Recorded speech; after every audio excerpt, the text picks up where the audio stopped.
اور बड़ा हमला। गैर मुल्की मीडिया के मुताबिक आपको बता रहे हैं कि ईरान की सबसे बड़ी जौहरी तंसीबात पर हमला किया गया है। हमले में ईरान के जौहरी हथियारों के अहम इंफ्रास्ट्रक्चर को नुकसान पहुंचा। इसराइल का ईरान पर एक और बड़ा हमला। गैर मुल्की मीडिया के मुताबिक ईरान की सबसे बड़ी जौहरी तंसीबात पर हमला किया गया। हमले में ईरान के जौहरी हथियारों के अहम इंफ्रास्ट्रक्चर को नुकसान पहुंचा है। इसराइल ने ईरान पर एक और बड़ा हमला कर दिया है। ईरान से पाकिस्तानी ज़ायरीन की बाहिफाजत वापसी यकीनी बनाई जाए। वज़ीर आज़म मियाँ मोहम्मद शहबाज शरीफ ने यह हिदायत जारी की हैं। वज़ीर आज़म मियाँ शहबाज शरीफ की हिदायत पर दफ्तर ख़ारजा में क्राइसिस मैनेजमेंट सेल कायम कर दिया गया है। ज़ायरीन की हिफाजत के लिए ईरान में पाकिस्तानी सिफारतखाने को हिदायत जारी की गई हैं। ज़ायरीन की वापसी के लिए तमाम तर मुमकिन वसाइल बुरुएकार लाए जाएँ। वज़ीर आज़म मियाँ मोहम्मद शहबाज शरीफ ने यह हिदायत जारी की हैं तो ईरान से पाकिस्तानी ज़ायरीन की बाहिफाजत वापसी यकीनी बनाई जाए। वज़ीर आज़म मियाँ मोहम्मद शहबाज शरीफ ने यह हिदायत जारी की हैं। चेयरमैन पीपल्स पार्टी बिलावल भुट्टो की ईरान पर इसराइली हमले की मजम्मत। ईरान पर इसराइल के बिला इश्तियाल हमले की शदीद मजम्मत करते हैं। बिलावल भुट्टो का ऐसा कहना था। मजीद कहा, इसराइल के हमले से कीमती जानों का ज़िया हुआ। ईरान पर हमले से इलाकाई इस्तेहकाम को खतरा लाहिक हो गया। मुश्किल वक्त में ईरान के अवाम से दिली ताज़ियत करते हैं। चेयरमैन पीपल्स पार्टी बिलावल भुट्टो की ईरान पर इसराइली हमले की मजम्मत। बिलावल भुट्टो का कहना था, ईरान पर इसराइल के बिला इश्तियाल हमले की शदीद मजम्मत करते हैं। का एक और हमला। ईरानी मीडिया ये बता रहा है ईरानी इलाकों पर हमले किए गए हैं। ईरानी मीडिया ये रिपोर्ट कर रहा है ईरानी शहर तब्रेज़ में एयरपोर्ट के करीब धमाके सुने गए हैं। ईरानी मीडिया की जानिब से ये रिपोर्ट किया जा रहा है तो ईरान पर इसराइल का एक और हमला। अलसुब ईरान ने हमला किया था, उसके बाद खामोशी थी, जिसका जवाब ईरान ने अपने ड्रोन से दिया था। अब यह खबर आ रही है कि ईरान के शिमाली इलाकों पर हमले किए गए हैं। ईरानी मीडिया ये बता रहा है कि ईरानी शहर तब्रेज़ में एयरपोर्ट के करीब धमाके सुने गए हैं तो ईरान को एक बार फिर निशाना बनाया गया है, हमला किया गया है। ईरान पर इसराइल ने एक और हमला किया है। ईरान के शिमाली इलाकों पर हमले किए गए हैं। ईरानी मीडिया ये रिपोर्ट कर रहा है ईरानी शहर तब्रेज़ बताया जाता है जहां एयरपोर्ट के करीब धमाके सुने गए हैं। हमले इस वक्त भी जारी हैं, मुसलसल हमले किए जा रहे हैं ईरान की जानिब से। तो नगमाना साहिबा भी हमारे साथ मौजूद है। नगमाना साहिबा, जिस तरह आप भी फरमा रही थी, हमारे दीगर पैनलिस्ट भी फरमा रहे थे कि बज़ाहिर ये जंग अभी रुकती हुई दिखाई नहीं दे रही है और नेतन्याहू की जानिब से भी ये कहा गया था कि हमले का पहला मरहला हमने मुकम्मल किया है और अभी ये जंग उन्होंने ये कहा है कि जारी रहेगी। लेकिन सबसे अहम चीज़ ये है कि इसराइल के जो डिफेंस मिनिस्टर हैं, ईरान के जो डिफेंस मिनिस्टर हैं, उनका बयान सामने आया। उन्होंने कहा कि हम इसराइल के खिलाफ तवील जंग लड़ने के लिए तैयार हैं। तो अब आप समझती हैं कि मुसलसल जब ईरान के ऊपर हमले किए जा रहे हैं इसराइल की जानिब से तो इसराइल अब जवाब देगा और जवाब उसको कहाँ आप समझती हैं कि क्या उसके टारगेट्स होंगे? क्या जो खित्ते में अमरीकी बेसिस हैं उनको वो टारगेट करेगा या फिर बराह रास्त इसराइल पर हमला करके जवाब देगा?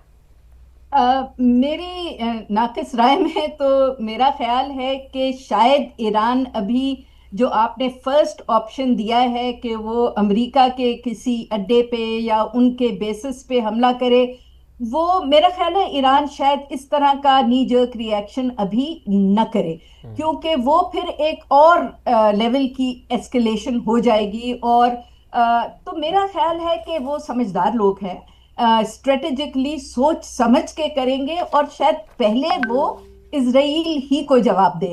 उसमें जाहिर सी बात है पहले तो उनकी फौजी तंसीबात होंगी और क्योंकि इजराइल ने उनके लीडरशिप को भी टारगेट किया है, उनकी फौजियों को भी टारगेट किया है, प्रोफेसर्स को भी टारगेट किया है, तो ये भी हो सकता है कि वो उनकी न्यूक्लियर इंस्टॉलेशंस को भी टारगेट करने की कोशिश कितने कामयाब होते हैं that remains to be seen. क्योंकि पिछली दफ़ा जब आपने देखा था कि ये झड़प हुई थी, कॉन्फ्लिक्ट हुआ था और ईरान ने ड्रोन्स भेजे थे, तो इजराइल चंद दिन तो बिल्कुल खामोश रहा था क्योंकि खबरें थी कि उसने ईरानी ड्रोन्स ने काफी ज्यादा नुकसान पहुंचाया है।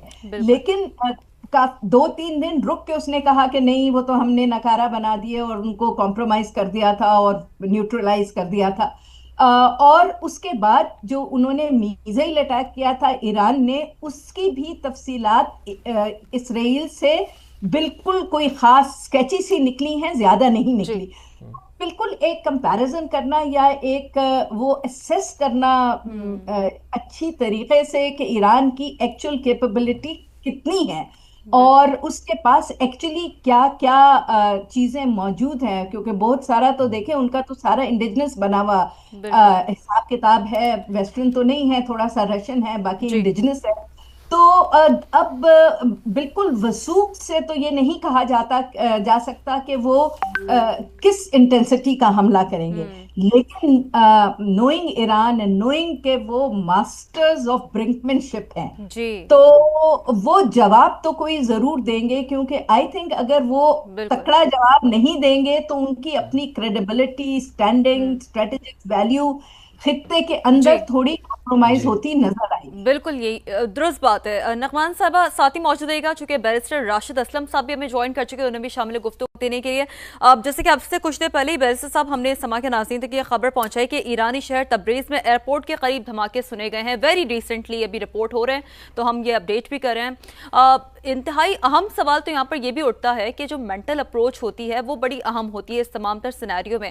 आप क्या समझते हैं बैरिस्टर साहब के इस तमाम तर सिचुएशन को देखते हुए, समझते हैं कि अवाम नास की नफ्सियात से खेलने की भी कोशिश की जाती है, पैनिक फैलाने की, इस तरह की सिचुएशन क्रिएट करने की कि उस तमाम तर सिचुएशन में रहते हुए एक पैनिक सा फैले और फिर इवेंचुअली अपने मकासद को हासिल किया जाए। इसे कैसे एनालाइज करेंगे आप?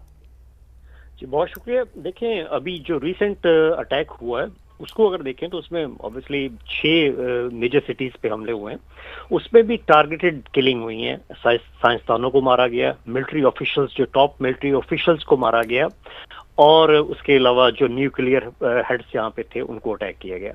अब उसमें नॉर्मली ये लेबनान वाला ही ये सेम सिनेरियो है जो इसराइल ने यहाँ पे ईरान में यूज किया है, बट वो यूज करने से पहले जो बेसिस है उसकी वो बड़ी कमजोर है। उसमें वो जो बात कर रहे हैं कि इंटरनेशनल एटॉमिक एनर्जी एजेंसी की रिपोर्ट के मुताबिक, जो वॉच डॉग की रिपोर्ट, वो तो अभी इसी वीक में आई है, रिसेंट रिपोर्ट है, और वो सबसे पहले तो उसकी वैलिडिटी पे क्वेश्चन है। वो जो बात रिपोर्ट में कर रहे हैं कि 60% से ज्यादा उसकी इनरिचमेंट हो रही है, जो कि न्यूक्लियर जिसे 9 बॉम्ब बन सकते हैं within a week to 1 month, ये टाइम फ्रेम उन्होंने दिया। अब ये है कि ये तो वॉच डॉग की रिपोर्ट है, उनके पास उस पे आया कि उन्होंने उस पे विजिट किया, अगर कोई ऐसी बात हुई थी तो उन्होंने विजिट के लिए अप्लाई किया ईरान को, अगर नहीं किया तो वो क्यों नहीं किया। और ये बहुत प्री मेच्योर हमला था, ये इसी तरह का हमला था जैसे इंडिया ने पहलगाम के वाक़े पे फौरन हमला कर दिया था। इसमें बेसिकली अगर कोई जिम्मेदार स्टेट होती तो सबसे पहले यूनाइटेड नेशन सिक्योरिटी काउंसिल में इजलास तलब करती कि भाई ये रिपोर्ट आई है, इसकी बेस पे हम बात करना चाहते हैं, उसके बाद फिर आगे हमले की तरफ जाते अगर कोई अप्रूवल होती। ऑब्वियसली इसराइल ने पहले भी इंटरनेशनल जो लॉज हैं उसको वायलेट किया, जैसे आईसीजे की रूलिंग थी उसको वायलेट किया, जिसमें गजा पे रूलिंग थी, क्लियर रूलिंग थी। और इस पूरी सिचुएशन में मैं ये समझता हूँ इसराइल बहुत कमजोर पोजीशन पे है। उसमें अब जो क्लियर रिफ्ट नजर आ रही है कि अमेरिका एक साइड पे खड़ा है, अमेरिका ने तो लाताल्लुकी का इजहार कर दिया, उन्होंने यहाँ तक किया कि हमें इन्फॉर्म किया गया था 1 आध दिन पहले, और वो भी प्रोफेशनल लेवल पे नहीं था, और लास्ट मिनट पे आप कह लें, लास्ट मोमेंट पे ये ठीक है। बैरिस्टर साहब साथ ही रहिएगा, चूंकि अपडेट्स भी हमने अपने नाज़रीन को देनी है। मैं अपडेट दे दूं फिर आपकी तरफ दोबारा आते हैं, आप अपनी गुफ्तगू को कंटिन्यू कीजिएगा कि ईरान पर इसराइल का एक और हमला, ईरानी मीडिया ये रिपोर्ट कर रहा है, मनाजिर में भी आप देख सकते हैं कि ईरान के शिमाली इलाकों पर हमले किए गए हैं। ईरानी शहर तब्रेज़ में एयरपोर्ट के करीब धमाके भी सुने गए हैं। तब्रेज़ में एयरपोर्ट और एयरबेस को निशाना बनाया गया है, गैर मुल्की मीडिया की जानिब से ऐसा बताया गया है। तो ये मनाजिर भी आप देख रहे हैं कि धुएं के बादल भी उठते हुए दिखाई दे रहे हैं। ये एयरपोर्ट और एयरबेस के अतराफ़ का इलाका है। बैरिस्टर राशिद साहब, एक तो आप अपनी गुफ्तगू को कंटिन्यू कीजिएगा, और दूसरा ये भी फरमाइएगा कि जो आलमी क़वानीन हैं उसकी किस हद तक संगीन खिलाफ वर्जी की जा रही है इसराइल की जानिब से इन हमलों के नतीजे में।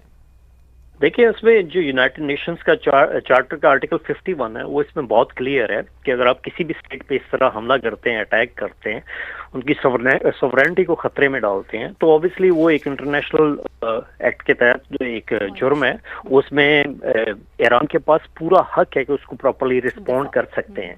बट अब ईरान पे है कि वो इसको रिस्पॉन्ड करते हैं तो किस तरह करते हैं। इस वक्त जो सिचुएशन है उसमें ईरान की मिलिट्री लीडरशिप ऑलमोस्ट जो ऊपर वाली है वो खत्म हो गई है। आफ्टर दैट उनके साइंसदान, जो मेन साइंसदान थे, उनको अटैक करके मार दिया गया है। اور یہ ایک بڑی obviously ایک سیریس بات ہے. اس میں اگر ایران اس کو پوری طرح اس سچویشن سے باہر آنے کی کوشش بھی کرتا ہے تو اس کو ایٹ لیسٹ 1 سے 2 ویکس چاہیے.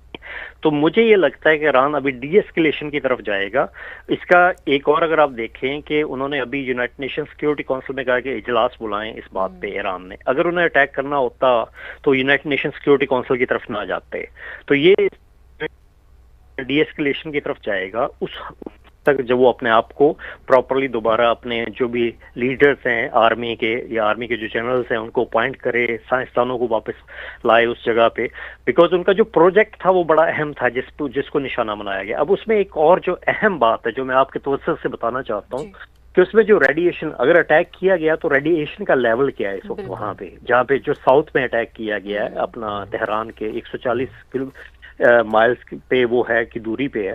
تو ریڈیشن تو وہاں کی جو پبلک ہے جو عام لوگ ہیں ان کو بھی نقصان پہنچا سکتی ہے. اس پہ آئیے اور اس حوالے سے بارسٹر صاحب عالمی قوانین اس حوالے سے کیا کہتے ہیں؟ جی میں اسی طرف آ رہا ہوں. اس میں بیسیکلی obviously یہ بہت بڑا جرم ہوتا ہے کسی بھی اسٹیٹ کے لیے کہ وہ وہاں پہ عام رہنے والے لوگوں کے لیے اس طرح کی مشکل پیدا کر دیں گے, ان کی جان کو خطرے میں ڈال دیں. اور یہ انٹرنیشنل قوانین کی بھی خلاف ورزی ہے, یہ جرم بھی ہے, اس کو آگے انٹرنیشنل کورٹ میں بھی لے کے جا سکتا ہے. بٹ اس میں ایک اہم بات یہ ہے کہ IAEA نے جب رابطہ کیا, انٹرنیشنل اٹامک ایجنسی نے جب رابطہ کیا ایران سے, تو انہوں نے کہا کہ ریڈیشن لیول اس وقت تک اس حد تک نہیں بڑھا. obviously اس پہ کوئی کنکریٹ اوپینین ابھی تک سامنے نہیں آئی کسی بھی مستند ذرائع سے.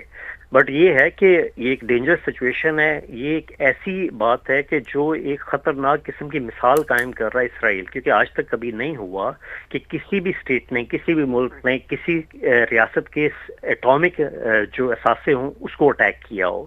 تو میں یہ سمجھتا ہوں کہ اس پہ obviously ایک تو ان کا اچھا فیصلہ ہے کہ یونائٹڈ نیشن سیکیورٹی کونسل میں جا رہے ہیں. بٹ ایک اور اہم بات یہ ہے کہ اگر یہ جنگ پرولونگ ہوتی ہے, اگر ایران اس میں فیصلہ کرتا ہے کہ ہم نے جنگ لڑنی ہے, تو obviously رشیا اس کو بیک کرے گا, بیکاز رشیا نے اور بھی بہت سارے کردار ریسنٹلی ادا کیے ہیں.